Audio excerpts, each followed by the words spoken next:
Viete, čo je najbežnejšia chyba pri zapínaní batériek? Presne toto. Už ju odteraz nespravte. Najnovším prírastkom k Knelande je značka Fenix.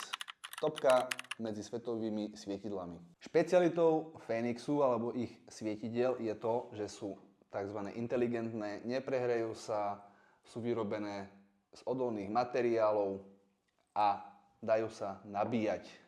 Používajú aj jedny z najlepších dostupných batérií a vyrábajú rôzne varianty týchto svietidiel. Ako môžete vidieť, toto je na hlavu, na bicykel, toto je lovecká, klasická EDC a máme tu dokonca aj na zbraň. Takto by to nejako malo fungovať. A keď ju zapnem, laser, svetlo. Keby som mal vyskúšať teda nejakú inú, nejakú väčšiu, tak táto, to je HT18R, vlastne vyzerá takto nejako. To je už 2800 lumenov a pri takejto sile vydrží okolo hodiny. Že väčšina tých batériek má aj ovládanie intenzity. Táto konkrétna má to na hlave.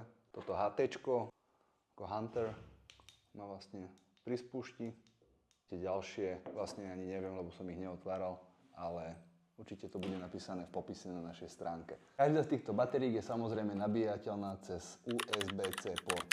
Tak ako je napísané na každej krabičke, je tu celoživotná záruka a 5 rokov po zakúpení a registrácii máte aj nárok na opravy zdarma.